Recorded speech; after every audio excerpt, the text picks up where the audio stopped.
Hello বন্ধুরা, good morning. তোমরা সকলে কেমন আছো? আশা করি সবাই খুব ভালো আছো আর আমিও ভালো আছি। দেখো আমি ঝিঙে রান্না করার জন্য বাজার থেকে বাটা মাছ নিয়ে নিচ্ছি। এই যে তো বাটা মাছগুলো সুন্দর সাইজ দেখো, তো অরিজিনালি জ্যান্ত বাটা এগুলো। তো কেটে কুটে ভালো করে দেখো ধুয়ে টুয়ে আমি লবণ হলুদ মাখিয়ে মাছটাকে আমি প্রথমে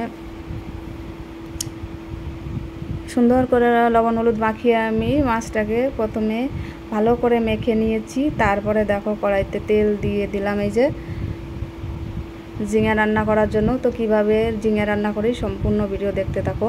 তো প্রথমে দেখো আমি তেলের উপর মাছগুলো ছেড়ে দিয়েছি।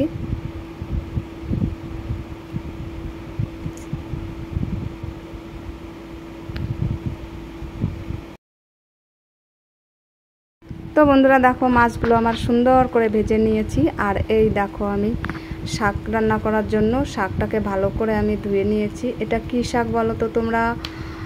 নিশ্চয়ই জানো, এটা অনেকেই খাও। এটা হচ্ছে পিপুলি শাক। তো পিপুলি শাকটা আমি আলু দিয়ে রান্না করব। তো দেখো আলুটা প্রথমে ভেজে নিয়েছি। তারপরে এই দেখো ঝিঙা রান্না করার জন্য ঝিঙের সাইজটা কত সুন্দর দেখো, একদম কচি কচি ঝিঙা। তো ভালো করে কেটে কুটে ধুয়ে নিয়েছি আমি। আর এই দেখো এখানে আছে এই যে জিরে ভেজে উঠিয়ে রেখেছি কটা শুকনো জিরে। তারপরে দেখো কড়াইতে তেল দিয়ে দিয়েছি আমি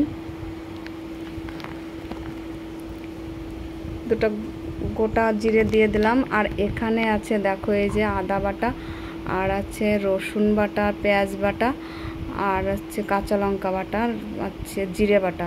তো এইগুলো দিয়ে তেলের উপর আমি ভালো করে কষে নিয়েছি। দেখো মশলাটাকে ভালো করে কষিয়ে নিচ্ছি।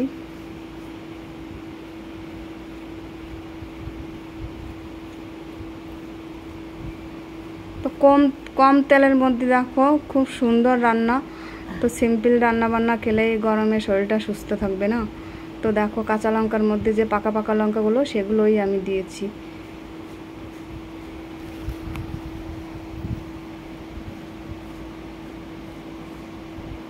তো দেখো ভালো করে আমি মশলাটাকে কষিয়ে নিয়ে তো মাছ দিয়ে দিচ্ছি।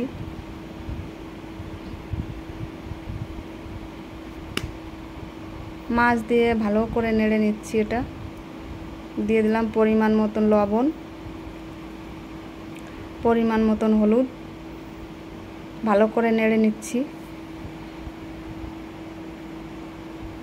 দেখো আমার কষানোটা হয়ে গেছে। তো আমি দেখো পরিমাণ মতন জল দিয়ে দিচ্ছি এই যে। আর এই দেখো পোস্ত বাটা। তো এখানে পোস্ত নয়, শুধু ওখানে আছে সাদা সর্ষে আর পোস্ত। তো সুন্দর করে বেটে নিয়েছি। আর এই দেখো ঝিঙেটা আমি ছেড়ে দিয়েছি।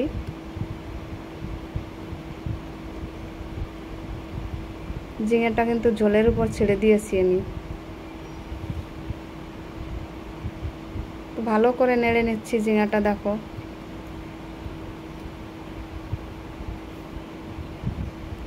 দেখো ঝিঙাটা গলেই গেছে। এমনি তো ঝিঙার বেশি জাল দেওয়া লাগে না, অল্প জালেই গলে যায়। তো এই দেখো সর্ষে পোস্ত বাটাটা আমি ভালো করে বাটিতে গুলে নিয়েছি। তো গুলে নিয়ে আমি দেখো নামানোর একটু আগে আমি পোস্ত শস্য দিয়ে দিচ্ছি ঝিঙের উপর।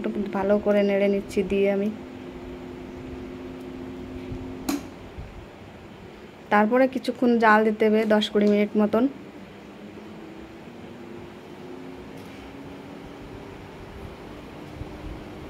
দেখো আমার ঝিঙে পোস্তটা হয়েই গেছে।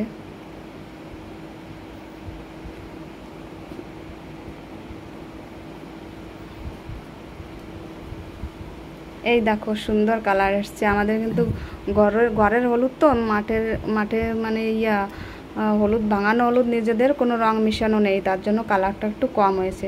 সুন্দর করে দেখো আমি ঝিঙে পোস্তটা রান্না করেছি। এই দেখো পাতে দিলে কিন্তু মুখ ফেরানো যাবে না, এত সুন্দর করে রান্না হয়েছে।